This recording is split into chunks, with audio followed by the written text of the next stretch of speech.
Wegeforth Bowl. How's everybody feeling today? Wonderful. Love the enthusiasm. Well, welcome everyone. My name is Kelly. I'm one of the wildlife care specialists here at the world famous San Diego Zoo. Now, San Diego Zoo Wildlife Alliance is committed to saving species worldwide by uniting our expertise in animal care and conservation science with our dedication to inspiring a passion for nature. We integrate wildlife health care, science, and education to develop sustainable conservation solutions.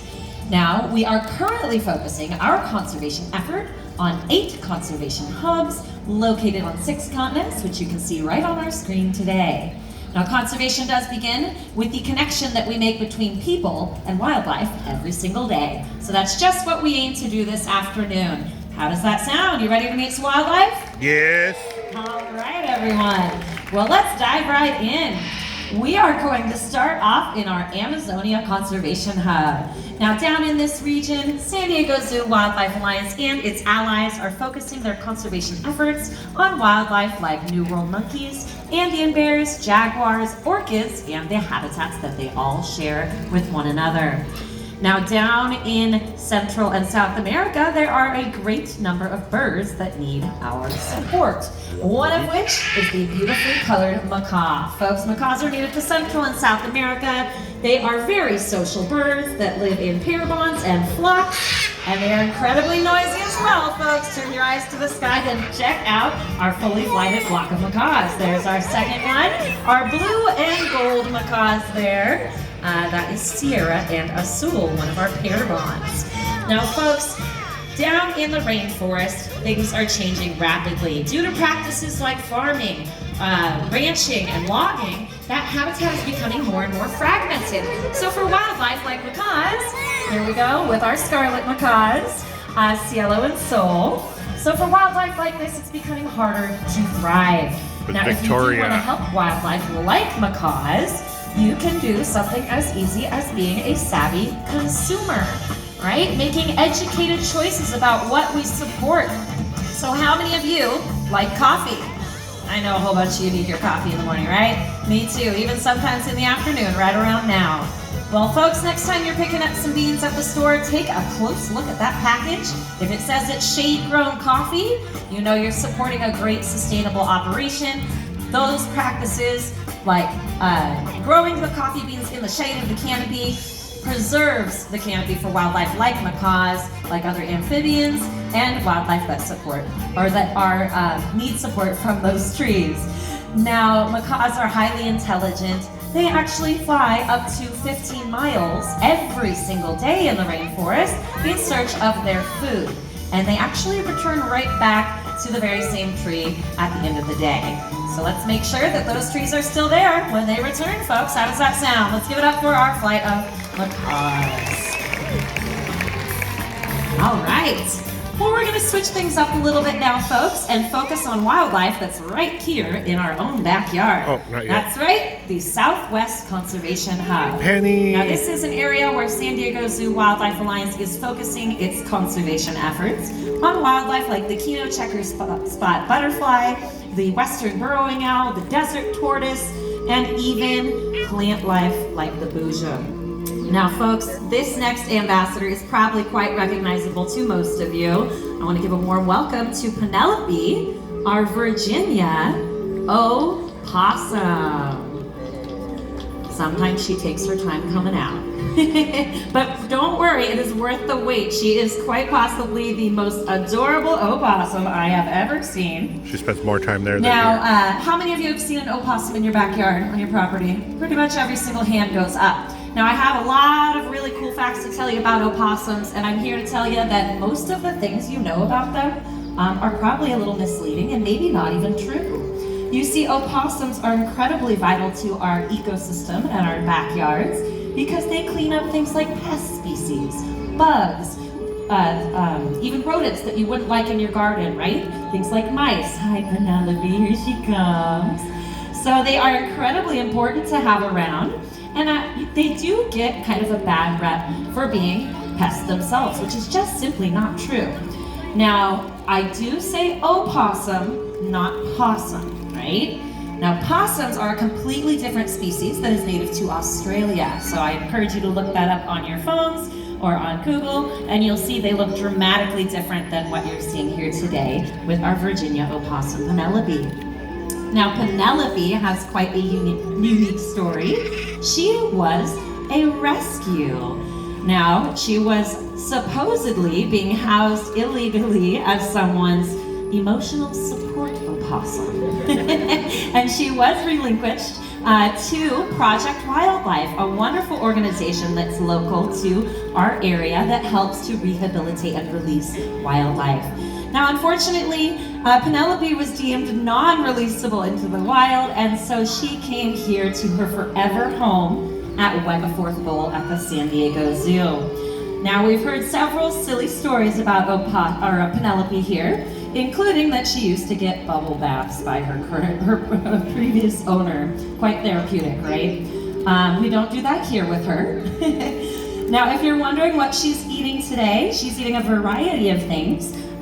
She's got some chopped up mice bits, which I like to call Mises pieces, if you will. Also some kibble that's designed to support her nutritional needs. Also vegetable and fruit. So she can really eat a diverse collection of food. Now, one of the most incredible things about opossums, in my opinion, is they can actually withstand the bite of a venomous snake like a rattlesnake, live to tell the tale. They can even turn around and consume that snake without being affected by its venom. Now, believe it or not, opossums are the reason we have anti-venom. You see, scientists saw this feature of the opossum and decided to take a closer look at their anatomy and their biology, and found a certain peptide in their blood that they carry that neutralizes snake venom. So in the future, we may have a universal snake anti-venom, all thanks to the opossum. Now, how many of you have heard playing possum, right? That they can play dead, right? It's a little misleading. They can't really, shut down their systems or anything like that, but it's actually a response to being threatened or scared by something. So if an opossum is startled by, say, a predator, even a loud noise or something they find threatening, their bodies automatically go into a state of basically pretending to be dead. They'll open their mouth, kind of lop their tongue out of their mouth as well, and emit a foul-smelling odor from their behind. So it actually can fool a predator into thinking that they have passed away. Oh, Penelope, you're deciding to take your own little stroll this way. Penelope, good girl. All right. Now, opossums are very, very clean creatures as well, oftentimes stopping many, many times within a meal to groom their coats. Oh, she's got other plans for us today. So we're gonna let Penelope take off this way. So that was Penelope, everyone. Give it up for our Virginia opossum. Good girl. She's gonna take her time today, folks. Thanks for being patient. She's very adorable. Now, opossums have a very short lifespan, I will tell you. They typically live to be only 2 to 3 years of age, believe it or not. And since we acquired Penelope kind of in an unusual circumstance, we don't really know her age, so she could be already quite geriatric at about 2 to 3 years of age herself. All right, it looks like she decided to make her way home. All right, let's give it up one more time for Penelope the opossum, everyone. And with that, I hope you enjoyed our first portion of our presentation. Right now, I'm going to turn things over to my friend Victoria. Let's give it up for Victoria today, everyone. Yay, Victoria. Thank you, Kelly. Okay, next up, we're going to step away from our conservation hubs and talk about species that do such important things for their environment and for us that we call them our One Health approach to saving wildlife worldwide. Because the health of people, wildlife, and the environment is all interconnected, our planet can only thrive when all life is thriving. So our next wildlife ambassador fits the mold by being an apex predator. And I'll talk a bit more about that when she makes her way on out here. Did you just hear her? Okay, she's quite a chatty lady. Without further ado, I'd like to welcome out our Eurasian eagle owl, Einstein. Here she comes. She's going to come up nice and close to all of you. Now, researchers and scientists can look towards the health, well-being, and abundance of owl populations like the Eurasian eagle owl. And if they're healthy and thriving, that means that they're food sources. And other food sources, and it just goes down the line. And it helps represent how well the ecosystem is doing. So they play a vital role being an apex predator. Now, Eurasian eagle owls are found throughout Europe and Asia, as in their name. They are very much an owl, not an eagle, but they're amongst the largest species of owl on planet Earth, and thereby they get that name, eagle owl. She agrees, yes. Now, Einstein's an almost 26-year-old female here, and as you will notice, yes, she is quite chatty. Now, there's a few different physical adaptations that help make them very skilled hunters. Their feathers, you can see that they probably help camouflage them in any type of environment. They're also designed to help give them silent flight. So those feathers are serrated, they almost look a bit frayed on end, so they don't cut through air like other birds' feathers, which help give them the ability to have silent flight, giving them the element of surprise while they are out hunting. Depending on what type of owl you are, some are more active during the day, some are more active during the nighttime hours. It kind of depends. Regardless, it is helpful to have that silent flight element. Now, their wingspans can be up to about 6 feet in length. They're quite an impressive owl. Hers is about 5.5 feet long. Their weight's anywhere from about 3 to 9 pounds. Females of the raptor world are larger than their male counterparts.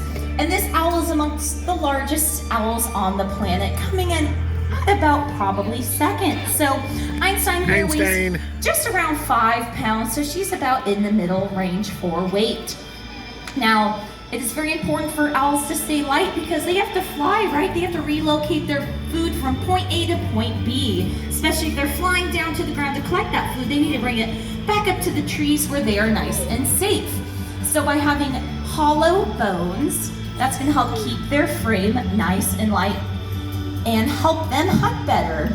Now, those feet, we like to refer to that as the business end of the owl. Impressively large, sharp talons. You can see she's setting just up for somebody gently else. Resting on Ellie's glove Another bird. Now, there are many things we can do to help out owl or other raptor populations. So this particular species, of course, is not found here in our own backyard, but their cousins are. So something we can do is eliminate our use of rodenticides and pesticides. Owls and other raptors oftentimes fall victim to second-hand poisoning because we want to get rid of our pests, but our pests are their meals. They're oftentimes drawn to urban areas because they're food sources. So there are ways to invite beautiful raptors into your yard. Now, owls, they do not like to build nests. They like to take over nests. So by providing something like an owl box, you're helping invite these beautiful raptors into your yard, and hopefully they'll do what they are designed to do, and that is going to be to hunt the pests. Okay, well, I think she did a magnificent job out here today. That was Einstein, our Eurasian eagle owl. Thank you, Einstein. I hope you got some good photos of her. Okay, next up, we are going to head back to our Amazonia Conservation Hub, which our Macaws did a great job representing. Our next wildlife ambassador shares the skies with the Macaws. But there's a very important story about some of the amazing conservation work San Diego Zoo Wildlife Alliance has done in the past that we'd like to highlight with our next wildlife ambassador. So in 1982, there were just 22 California condors. We realized that they were on the brink of extinction, so we teamed up with the California Condor Recovery Program, and now there are about 561 California condors. So that is quite impressive, from 22 to 561. But we could not have done that without the help of raising their cousin, the Andean condor. Now, the Andean condor is the largest flighted bird in South America, with about a very impressive 10-foot wingspan, mostly found in Chile, Peru, and Argentina. Now, we have a very lovely 35-year-old Andean condor to share with all of you. but it's very important that everyone stays in their seats. So if you're at the top, please halt. We need to make sure our Andean condor is safe, because if someone gets in her way, she might have an accident, and that is not safe for her. So we need to make sure she remains flighted. So once everyone is in their seats, I will continue on. Until then, we are just gonna pause and wait. Okay, so coming up next, we do have our 35-year-old Andean condor Paloma. If you need to duck, please duck. And without further ado, here's Paloma. Watch little hop when the door opens.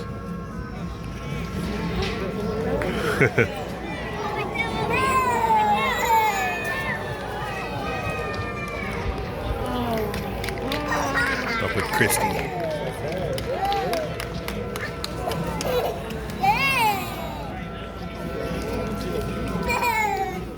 Watch the waddles. Remember, Zoo Guy Ryan.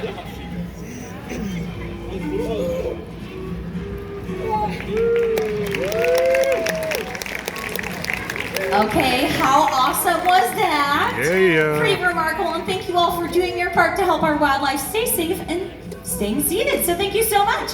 Okay, well that was Paloma, our Andean condor. Lots of birds today. All right. Well, for over a century now, San Diego Zoo Wildlife Alliance has been creating a world where all life thrives, and never has this been more important. As first responders in the field, we are there applying a century of first-hand knowledge of wildlife care, science, nutrition, and animal expertise. We help wildlife thrive, because when wildlife thrives, all life thrives. Thank you all so much for joining us today, for being allies for wildlife, and we hope you enjoy the rest of your day here at the San Diego Zoo. Bye-bye, everybody. Thank you.